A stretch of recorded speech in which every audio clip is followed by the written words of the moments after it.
The most common form of dementia for people under the age of 60 is a disorder few of us have ever heard of. 60 Minutes revealed the devastating consequences of frontotemporal degeneration, also known as FTD, last night.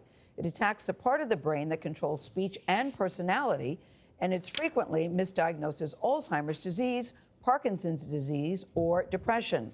The majority of cases occur in patients between 45 and 64 years old. That's young. 60 Minutes correspondent Bill Whitaker introduces us to a family in the middle of a very painful fight. He went from being a caring, doting father and husband, and it just seemed like he'd flipped a switch off, and he had no idea that he'd changed. He had no idea. Amy Johnson and her husband Mark married in 2006, settled in the small Minnesota town of Windham, and now have 4 young children, 3 boys and a girl. 3 years ago, Amy says, Mark suddenly seemed to stop caring about her and the kids. That's the first time that I really remember thinking to myself, what happened? Where did you go? Amy recalls a day when she left Mark in charge of their sons, then 3 and 2, only to come home and find the boys playing outside, alone, by a busy street, while Mark sat inside watching TV, oblivious. On other days, he began to display compulsive behavior she had never seen before. He couldn't stop eating. I started locking the food up. He would walk down to the grocery store and buy more. I took his credit card. He'd walk down to the grocery store and steal food. I mean, these changes that you saw, did you ask him what's going on? Yeah. And he just said, oh, I don't think anything's different, is it? It was. Mark began making inappropriate remarks to a female coworker at the company where he worked as a manufacturing engineer. He was fired. Mm-hmm. And his reaction was, oh, well, I guess okay. So what's for supper tonight? What was your reaction?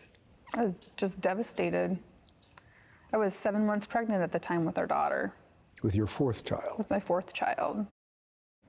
Dr. Edward Huey is Associate Professor of Psychiatry and Neurology at Columbia University and the Taub Institute for Research on Alzheimer's Disease and the Aging Brain. And he joins us at the table. You were telling me that this is your specialty, and I have to say, I'd never heard of it either. Most people hadn't until we saw 60 Minutes last night.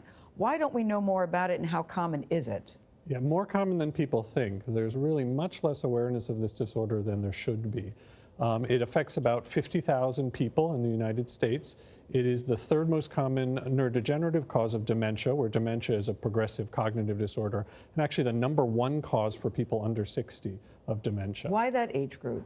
We don't know. Something about the biology of the illness, but we don't know why that affects that group. What are the warning signs? Well, so, I think there are a couple reasons why there's not as much awareness. One is that when people think of dementia, they think memory and they think older people, right. And these are different. So these people tend to be younger, and then the symptoms are very different. Their memory tends to be pretty good. The symptoms, I think you heard a little bit about from the family, are changes in behavior and personality being the main one.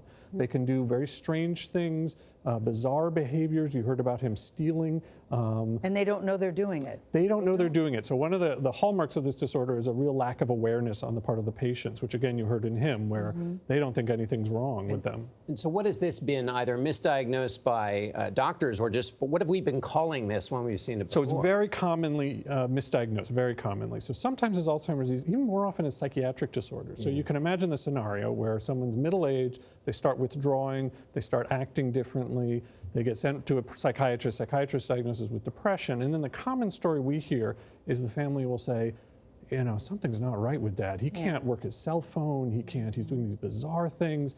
Then they get a brain image, the image is abnormal, and they get referred to a specialty center where they're diagnosed. Does it affect the longevity of your life? Oh yes, it's a fatal illness. Fatal? Yes, the average course of the illness is 8 years to death. In general, no cure. Yeah. In general, what can we all do to keep our brains healthy? So I think that there are things we all should be doing, and they're not going to be new answers in some ways, which are exercise, mental activity. But then I think there's a particular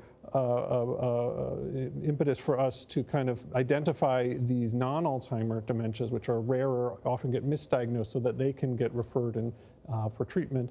Now, we don't currently have treatments for this, but I think we will soon. There's a lot of exciting trials going on, but the treatments aren't going to do us any good if we don't get them to the people who need them. But I would also think if the behavior changes that drastically, you're embarrassed to even discuss it with So them. that's a big reason there's less awareness, is that these patients, unlike a lot of illnesses, our patients can't really advocate for themselves because they have the cognitive problems, the personality changes, there's stigma.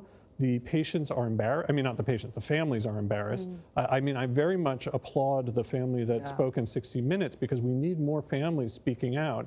But the families are often, and I can totally understand why this is, they don't want this to be public because they think, well, the person they were before would be horrified at how they're acting now, which is true, but it's not their fault. You know, one of the big problems with the misdiagnosis is also these bizarre behaviors initially are often interpreted as volitional. They're just being bad. They're Right, or they're having a midlife crisis. Then they often lose their job.